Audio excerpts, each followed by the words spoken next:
Today we're talking about the Memory Cafe, what it is, who it's for, and why it matters. If you're caring for someone with memory loss or living with it yourself, this episode will give you hope, connection, and resources you can use right away. Joining us is Carol Hulett, Memory Cafe volunteer, who's here to share what these gatherings are all about and how you can get involved. Welcome to the Princeton Podcast, your go-to source for everything happening in and around Princeton. Join your hosts, Zach, Mary, and Kim, three locals who live and work right here in Princeton, as we bring you the latest events, exclusive interviews with local businesses, and stories that make our town special. Your community, your stories, your podcast. Should we jump into it? Yeah, let's do it. Awesome, because I have a lot of questions when we got the email come through about Memory Cafe, and I was like, what is Memory Cafe like? I've never heard of this. So it's just a social event. It's like a coffee party, kind of. The people just come, and we want to have the people that have dementia have trouble getting out, especially as their dementia gets worse. You know, it gets harder for the caregiver to take them out to go places and stuff.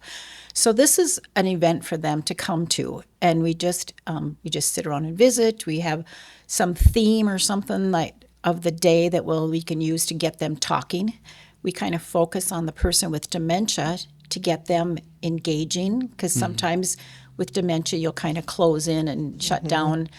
So, and then the caregiver comes with them because we want the caregiver and the person with dementia to have a fun time together. yeah, It's not always fun every day in a home.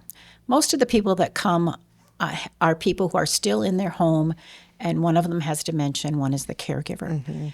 And so it gives them a chance to not worry about what their spouse or father or mother or whatever that has dementia. They don't have to worry that they're going to tell the same story over and over again, because we just listen over and over again. They don't have to worry about what they're going to do or what they say or anything, because we all are volunteers who are there, and we just go with the flow. yeah. So you guys hold events. Is that what I'm getting? And then is it like a daily thing or a weekly thing, or is it a? It's once a month, and it's from 10 until 11.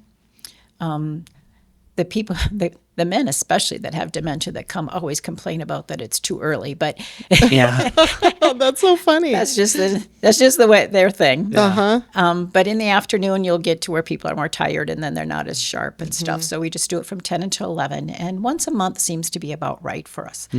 Memory cafes, some of them will have it maybe twice a month, or I don't know if any of them have it weekly or anything. But so there are about 30 of them across Minnesota. so is there a franchise, or is it just like the same I don't know. concept? It's just the concept, I think. Some doctor or something started in the 1990s over in Europe, in the Netherlands, and they started in the United States in 2008 down in New Mexico, and since then it's kind of grown across the nation. So that each one is got a very similar pattern to it, because it's the same goal or purpose, but each one will be a little bit different based on the area that they're in and what their clientele is. Even ours has changed a little bit. We started in 2019, and the particular group, like one example is we'd have word finds out, and we had a couple of people who just really were into that. And sometimes we would be carrying on the event for the day, and they're just sitting there doing their word finds. Now we put them out and nobody does them. The people that are there have no interest in it. So you have to kind of go with who's coming and what they would enjoy. And so really it's a benefit for both. I mean, I think sometimes people forget that sometimes the caregiver is, it's a strain, and mentally too. I know when my grandparents were going through that with my grandpa, and my grandma was his caregiver, it was just such a constant worry for her. And, then she would get, she would be not crabby, but, kind of on edge because, maybe my grandpa would have asked the same thing over and over and over and over. And do you find that, she never did go to a memory cafe or do anything like that? Do you find that it's difficult to get the caregiver to want to participate in something like that? Is there... Actually, what we found is that we gear our program for the day, thinking about the person with dementia and wanting it to be something that they can get interacting in, get them to open up about memories or discussion, that things of the past that they remember. But what we're actually finding is that it's a caregiver that really wants to come because they want to get out and talk to another person, whether it be the other caregivers or to our committee, just because they have been answering the same question over and over and over again. And it's nice to just visit with another normal adult. That's not a very good choice of words, but someone else who's going through the same thing. Right. And we have seen, we went and visited one before we opened ours here, and that particular day we had noticed a conversation going between caregivers about, well, my doctor said this and that one, and trading names of doctors, and so they can get to where they would exchange information, and they can become friends. Right. And the other thing I think is that you don't know when this happens to a loved one. You don't know, are you supposed to answer this question over and over again like it's the first time? Are you supposed to say, no, we just talked about that? That's another thing that's really difficult, as a caregiver. Federated Co-ops helps local families and farmers just like yourself. They sell fuel, propane, farm supplies, and much more. Their team works hard to give you great service and fair prices that you deserve. People who care and products you need. Visit federatedcoops.com to learn more or just swing by their store. Back to the podcast. Our Memory Cafe has all volunteers, and none of us are, well, one maybe, especially trained with dementia. But we have all had some connection to it or some experience with it. So we kind of know some of the basics, like, you don't argue with them. And if they say something and it can't be right, you just let it go, and you listen to those same stories over and over again. In fact, if time is slow, you almost say something so they will tell it over again. So the caregivers just really seem to have a good time. Yeah. Who is able to join or go to this? And how would someone figure out and join and sign up? Or it's meant for anybody who has dementia or a memory loss disease. And the memory loss disease can be others. There's Lewy bodies, there's some people with Parkinson's, different things like that, but they all cause memory loss. So anybody can come. You don't have to be diagnosed. If you were to come and you weren't, we would probably suggest to them that they go and get diagnosed because it could be something that's not dementia. It's just some medication side effect or something like that. Have you seen that before? I've heard of it happening to people. I haven't had anybody come to the cafe that way, but I've heard of people like they might be in the nursing home and they're just really confused and you find out that it's a medication or an infection or something like that. So don't live your life thinking you have dementia and find out that it's with something simple like that to take care of. So we like them to come when they are first diagnosed just early on so they can still do things and interact, and we can build a relationship with them, because what we'd like to do is to be able to walk with them through the next 2, 3, 4 years or whatever, and to just be there in whatever way we can help. We have had some that have come. We had a stretch there where people would come, and then I would call them the next month and remind them that it is and invite them to come back. And they'll say, oh, well, I just had to put my loved one on a list to get into a facility. So they're kind of getting to us too late. A lot of times if you were to come in and sit and talk to the people, if you were only there for about 10, 15 minutes, you might not know which of the two people has dementia. Because it's early on. And do you find that it's difficult to, even maybe with a person with dementia, to feel comfortable coming at all? They seem to be fine when they come. We haven't had any. Sometimes if they say they're not coming back, it might be the caregiver. Sometimes the caregiver has more trouble admitting that they need help, or that they're admitting that their spouse has the disease. Maybe some of that's social stigmatism, but a lot of them that come just come right in and have a good time. It's not a large group, and I think that's what maybe could be frightening some people, is they're thinking they're going to come to this big room full of people. We right now have probably like about 3 couples and when I say couple, it can be a husband and wife or a mother, daughter, father, son, daughter, Yeah. whatever. But we have 3 of them that are coming pretty regular. We have had it to where we were up to like 6 or 7, and that's really good. So it's kind of we get to know you, and it's just friends meeting. Yeah. We don't really have any, desire to necessarily have 40 people there or something Right. like that. So what would a typical hour look like when everybody arrives? So when they first come in, we just kind of visit with them, catch up on to date like you would like you would any friends that you meet with.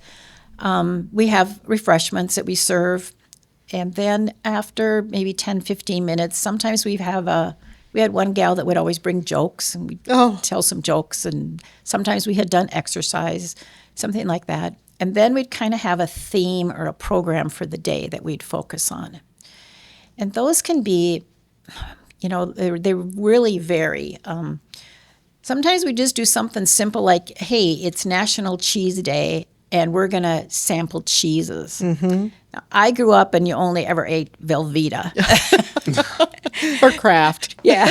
So, when we went to Cheddar and then we added Swiss, and whatever. But anyway, for cheese tasting day, it was kind of eye-opening even for us because we had Gouda and Monster, as my grandkids call it, and, provolone and real unique things. Wow, huh? But we just get into fun having that. And then we said, okay, dark chocolate is really supposed to be healthy for you.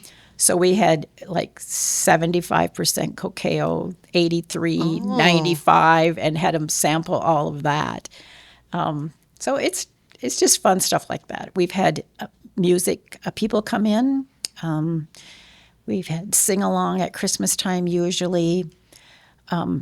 We have had craft people come in and demonstrate a craft. We have them do crafts sometimes. And we've had speakers come in. We've had Barry from the Historical Society. Love Barry. I know, he's great. Randy Hatch came and told us all about the Reclamation Center and the yep. food pantry. And that was a riot that day. Yeah. So we can turn most anything into fun. Yeah, definitely. So how did you get involved yourself, personally? Well, about a year before I retired, I was kind of stressing. I thought, what am I going to do when I retire? And I really felt that I was too healthy and too young to sit around and do nothing. And I was really wishing my husband and I could find some service thing to do together. And so I went to this meeting in Mora called Dementia Friends. And I thought, this is not what I want. But they connected me with Julie Shane, who was doing Dementia Friends down here. And from that, we started teaching Dementia Friends, my husband and I. And then they asked us if we would coordinate the cafe. And we said yes to that. It's just a very big passion for us. My mom had dementia, had Alzheimer's. And I saw what my dad went through, and I could just see them coming because my dad would be able to get out and visit with other people. My mom would be able to visit, tell us the same stories over and over again, and it would have been a fun time for them. And so it's something that John and I can work together on. It complements both of our skills really good, and we just have a great time with it. That's great that you can do that together. So you guys started it in Princeton then? Yes, in 2019. So Great. we did have the typical COVID thing where we shut down for a year and a half, which when you're dealing with people with dementia, that's a big time frame for them.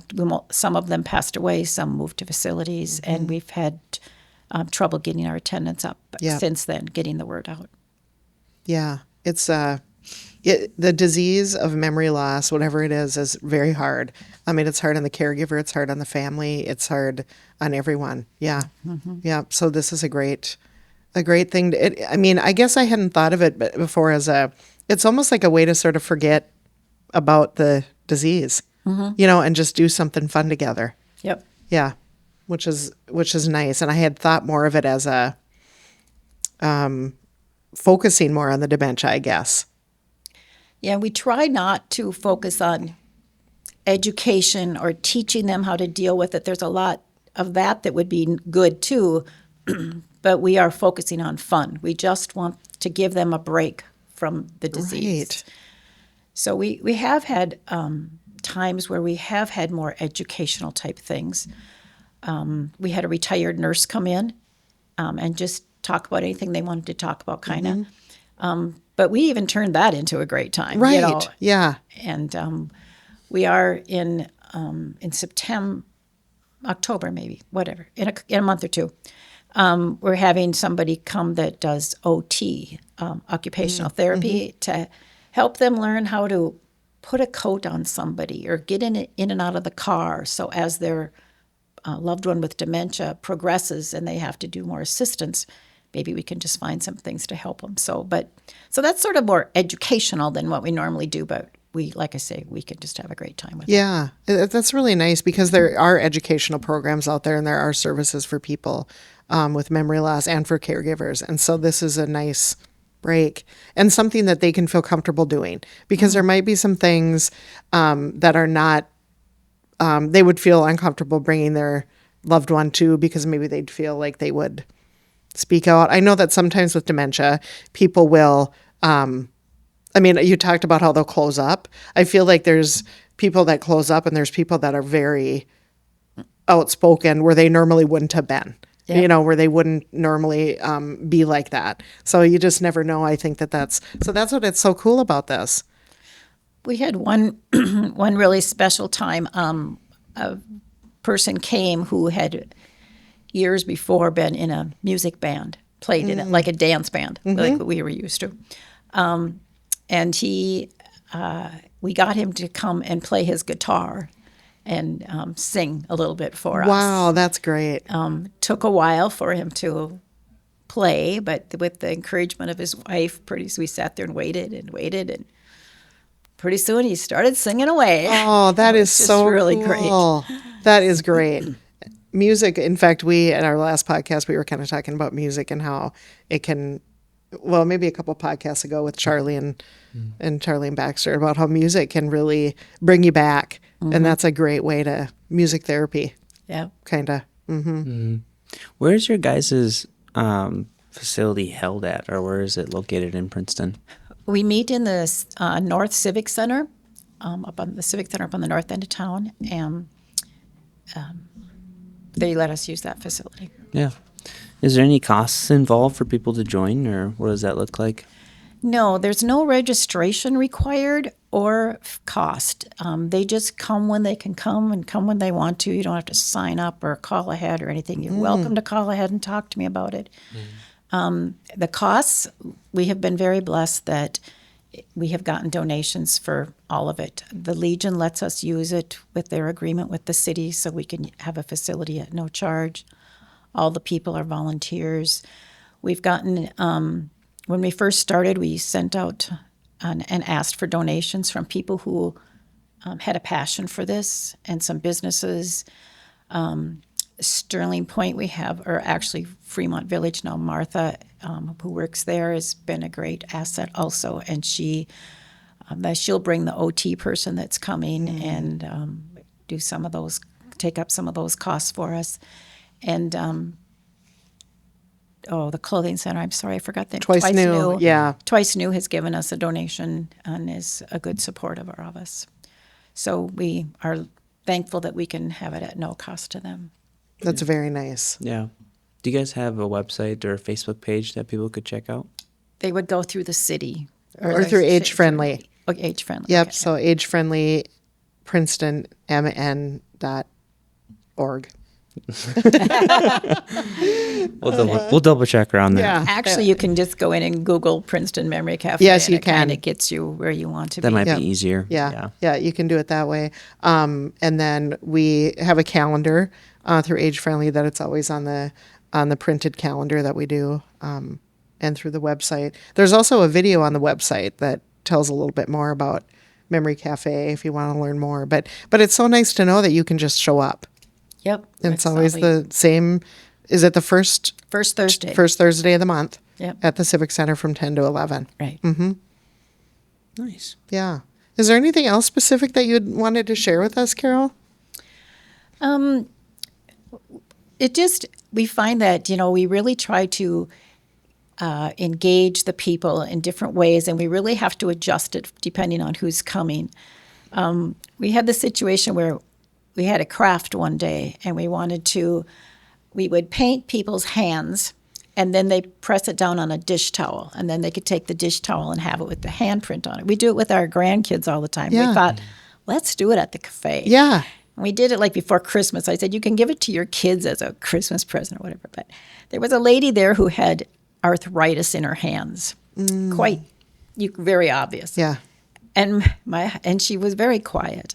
And my husband sat and painted her hand, holding her hand and painting it. And she just sat there staring at him and watching him paint her hand. I don't know if she really knew what was going on. And then we put it on the dish towel, and he actually had trouble getting it flattened enough to get a print on there. And she just sat there, and she was just smiling at him the whole time. It was just like this. You just get these connections that are just really, really cool, and we get really attached to the people by seeing them every month and walking them through this as they go. And what a cool activity for somebody that their hands probably been crumpled up like that for many years. Yeah. And to have it on have it on that towel that way where it wasn't like that is just that's so cool and meaningful. I should mention, too, that it's not just people from Princeton. Mm-hmm. In fact, a big share of them that come are coming from Malacca. And we've had from Onamia to Elk River. That's kind of where we see the stretch. Because after Onamia, they have to go all the way, I think, would be to Baxter. Oh, okay. And if you're in Elk River, you have to go like into Coon Rapids or somewhere. And so I think they like driving to Princeton versus going into the metro area. But we've had Zimmerman people come. So there isn't a memory cafe in Elk River? No, there's not. Oh, okay. I don't think there's one in St. Cloud either. I think people do stuff through like the Whitney Center or something. Wow. But there's not one there. There's one in Cambridge. That's where we went and visited to learn a little bit. How many people do you think you could handle or take into the facility? Well, the facility would hold 100 people. As we grow, we're going to have more volunteers, right? Which doesn't really seem to be a problem because it's only 2 hours once a month, and there's people out there who are willing to come and do that. There's, like I say, I think the ideal is like about 12 people total, 6-7 couples. What you find too is that at that age and in that situation for life, they're gone a lot. They can't make it because of doctor's appointments or not feeling well. Sometimes with a loved one having dementia, you just wake up in the morning and go, "This isn't going to work today." Yep. And so you like to have, like if you had a steady group of 6 couples, and you'd probably have 4 there each time, at least. We play games, and the one they love doing that, Wheel of Fortune. We work that all out and play that. That's a great thing.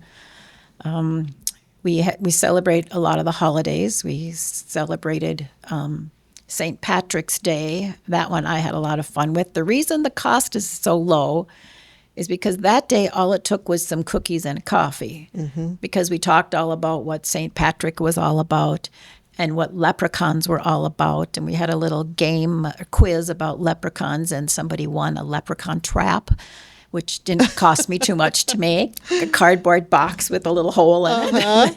But they never got any leprechauns That's in right. their household. So I love it. It probably sounds so sick to you, but it is just fun. Yeah. That's good. You'll go down that road with your child. Yeah. Yep. When we started out deciding about the cafe, I looked online and got this big packet of information, and it said that we needed to have probably about $10,000 to start. And I thought, what are we going to do with all that money? And but we don't have a coordinator that's paid. We don't have any rent that's paid and all that. And a lot of those, we called one place to go and visit them when we were getting started. And they go, well, we don't have the cafe anymore. We've closed. Our grant money ran out. And we vowed at that time we would not do anything with grants or anything. We want the community to support it, and the community does. All the businesses let us hang up posters and talk about it, and the churches all promote it for us. We've just got wonderful help from the community that way. That's amazing. You do a great job marketing it because I see it everywhere I go. I see it when I'm in the drive-thru of the bank. I see it on signs around town. So it's well marketed. It's just, sometimes it's hard, I think, because the audience that you're trying to reach might not be out and about as much, and so it's hard to reach everybody that way. And it's really so simple. You just come, and we're going to greet you, and we're going to give you a cup of coffee, and we're going to, if you want to just sit back and watch and be quiet, you're fine. If you want to engage, we're going to be right there engaging with you and talking and whatever we want to do that way. Well, it's a great thing to have, and thank you to you and your husband for all. I know that you take a lot of time, and I can see that you have a lot of passion for it. So, I mean, without you, wouldn't be. It has an added benefit in that sometimes with the speakers and stuff that have come in is that they can get a taste of what dementia is like. We had a family that did music for us, and a lot of the kids were there and stuff. And, before we start, we kind of explain to them what dementia is going to be and what's going to happen. And we can just do a little education that way of other people. Right. Because, like I mentioned before too, people don't really know how to react sometimes, and how to, it can, I think for people that haven't been around it, it can be kind of scary. So that's, it's sort of another benefit is by being able to educate others that are becoming a part of it. Yeah, and they can just talk to them and visit with them. And we had a real good connection at that particular family that came. One of the people that was attending the cafe was really into horses and cowboy stuff. And one of the kids that sang had their own horse, and they just were off in the corner visiting, all about that. So when we can make those real meaningful connections, it's cool. Yeah. Yeah, I think it's fantastic. I think it's good to point out, too, that the facility is also wheelchair accessible, correct? Yes, it would be. Yep. Yeah, just for people that are curious and getting someone around. And that's one of the biggest reason we want the caregiver there is, like I said, is so that the caregiver can get away too and visit with other people and to have a fun time with their loved one. But also is that we, as volunteers, you never know what could happen or could come up with someone that has dementia. So we're not trained in taking care of them that way. So we need that caregiver there too. Yeah. So. Yeah, and maybe there's not as much fun happening at home all the time with the caregiver, and so that's another great outlet for both, and to have a good experience together. Yeah, it's nice to have something to look forward to as well. Yeah. Like, I know that's a huge thing with even some of my family. So, like, having something like that every beginning of the month is helpful in other ways too, mentally. Like, and I usually send out a text message or a phone call if I need to to them about a week ahead of time, just reminding them that it's coming up, because we did have some that they would just, caregivers got a lot on their mind and a lot to do that they're just not always thinking about it. And so there's nothing they need to do to prepare or anything. They just show up when the day is right. Right. when you're talking about the hand painting, there was a T-shirt idea I saw where they would take like the loved ones of grandpa and grandma, and they'd paint the hands and their arms, and they'd say like if the shirt was for me or something, I would wear the shirt and they'd come up and hug you. Oh, Yeah. You'd have like your family members. I think hug I saw them. that. So Oh, then that's cool. that would be a really cool thing to do. Yeah, then you could- hands on the back. there. Yeah. And then your shirt is a hug. Yeah. Yeah. Well, you could also like wear like, hey, this was grandpa's. Yes. Like, That's so cool. Oh, I wish I would have done that with my grandparents. Yeah, That's cool. Yeah. I love it. that'd be a fun idea. Mm-hmm. Yeah. Was there any other resources that you recommend for families just starting this, or maybe any misconceptions about memory loss? Or Well, I think we have to get beyond looking at dementia as something wrong with the person. They just have a disease. If you have diabetes or you have heart trouble or anything like that, we don't treat you any different. And the person with dementia is still the same person. They just can't communicate and express it or keep up with your conversation. So if we can just realize that we need to take a little more time to talk to them, but do talk to them, and don't talk about them as if they're not there, but you visit with them. Or down to them. Right, yes, because they are still people. Yeah.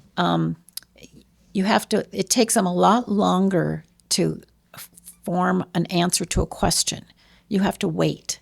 They say it's 20 seconds from the time you ask them a question till they can get the answer out. Oh, wow. And I challenge you to look at a clock sometime and realize that. Because I would go into my mom and go, how are you today? And she doesn't say anything. And then 2 seconds later, I'm saying, well, I thought your back hurt you. Does it still hurt? Right. And I've asked 4 questions in that 20 seconds, thinking she's not getting my question. Yes. If you just ask it and be quiet. Right. And give them time. And 20 seconds is kind of a long time. That is. To have to sit in really silence. long. Try that sometime. Yeah. And so if we can just teach people that it's just a disease, they're still normal, you just have to deal with them a little bit different. Your patience is going to be required. Yes. And if you're diagnosed or going through that, when my mom was going through it, I had a book that was recommended to me called The 36-Hour Day. And it's a big book, but it was very helpful to me. It's not something you pick up and read cover to cover. You have chapters about different topics. So if my mom did something, I could go home and look at that topic and think, yep, this is what's normal. This is how we have to deal with it, and what's coming next. This is for stage 1. This is what's going to be stage 2, and kind of know what's going on. And actually, as it got progressed, as she got closer to the end of her life, it was very helpful to see what things were going to happen or how it would happen. It was called the 36-hour day. Yeah. And I've bought a few of them to give out to people. I bought them on Abe Books or some, discounted book place online. There's like about 8 editions. They're updating it all the time. Oh, yeah. But I bought an older one so I could get it cheap and give it out to people. And it's like the stuff, it's updated, but the stuff that was in the 2 editions before it are still true. Right. So you can get by with that if you don't want to put the cost in. Senior Linkage or the Minnesota Council on Aging can direct you to stuff, either of those.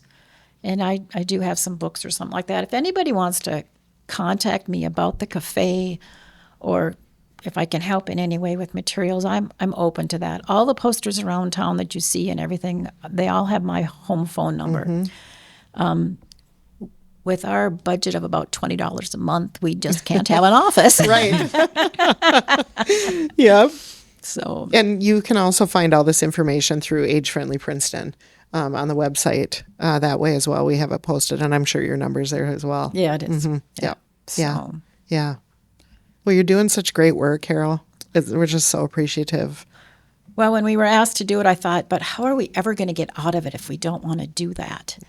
Some of that Right. stuff, you get Yes. into it and you just how do you Can't get ever. out? And, it's been 6 years now and we just still love it. We have no desire to get out of it. So, Yeah. That's excellent. so meaningful. Yeah, it sure is. And it's just so needed. With more and more, it seems like more and more people are being diagnosed with dementia. More than I ever can remember. And you just shouldn't go through it all alone. Right. You don't need to. There are people and things to do. And, there's other stuff out there too that you can find to do or just get out and go. Yep. The free meal somewhere, just go ahead and go and That's enjoy right. it. Yep, that's right. Go hear some jokes. Yeah, go hear some jokes. Exactly. I Lighten love up that. the mood. The lady love that it. did the jokes had to step away from volunteering. So now we have one of the guests that comes. Oh, what a great like- idea. It's your joke. You Yeah. gotta bring the jokes. Yeah. So Oh, that's great. include them. I love it. That would be my favorite part. Let's get to the jokes. Yeah. Well, was there anything else at all, Carol, that you wanted to share? I think that covers pretty much all of it. Yeah. Well, we really appreciate you being here. I know you've got a lot going on, and You're busy volunteering, so thank you very much for all you do, and to John as well. Yeah. Make sure to tell him as well. Yeah, Okay. thank you for Yeah. serving the community and other communities too. Yeah. Thank Very you. well. Yeah. So, so until next time, this is Kim and Zach signing off. This is Princeton. Stay here, Play play here. here.